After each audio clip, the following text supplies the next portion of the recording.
Welcome to తీర్పు 9 TV news. Nizamabad జిల్లా ముప్కల్ మండలం మాడేలాయ రజక సంఘ సభ్యులు ఈ రోజు చిట్యాల చాకల ఐలమ్మ గారి జయంతి ఘనంగా నిర్వహించడం జరిగింది. అనంతరం పండ్లు పంపిణీ చేయడం జరిగింది. ఈ కార్యక్రమంలో రజక సంఘ అధ్యక్షులు కొలుప్యాక నవీన్, సత్యనారాయణ, చరణ్, హనుమాన్లు, శ్రీనివాస్, రమేష్, రాజు, సంఘం మహిళలు, సభ్యులు పాల్గొన్నారు.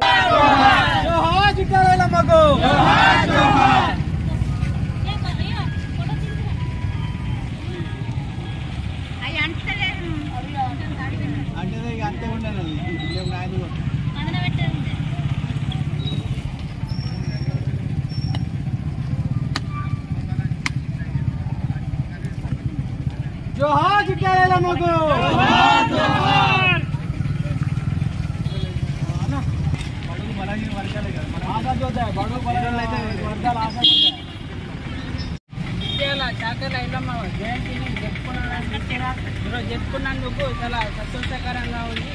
మరి ఆనాడు రజాకారుల గుండెల్లో దడదలాడించిన చిట్యాల చాకల ఐలమ్మ జయంతిని జరుపుకుంటున్నాము.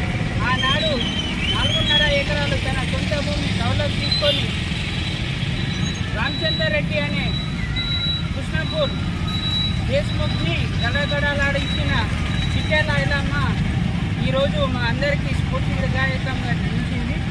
జై రజక, జోహార్ చిట్యాల ఐలమ్మకు. చేస్తున్నారు అది ఆ కుటుంబానికి సరిపోవడం లేదు.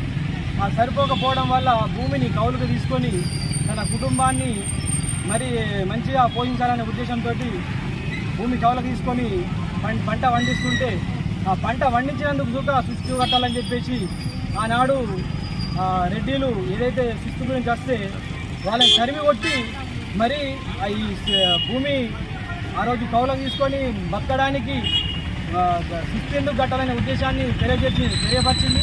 తెలంగాణ రైతాంగ పోరాటం కూడా బాగా ఎత్తున పోరాటం చేసింది. మరియు ఇంకోటి వెట్టి చాకరీ గురించి కూడా మా ఐలమ్మ ఆ రోజు అందరికీ ఒక పనికి ఇంతైతే ఉండాలనే ఉద్దేశము, ఇంత డబ్బు ఉండాలా పనికి, ఇన్ని గంటలకు ఇన్ని డబ్బు ఉండాలనే విషయాన్ని కూడా ఆ రోజు చిట్యాల ఐలమ్మ అందరికీ తెలియజేసేటట్టు చేసింది. కాబట్టి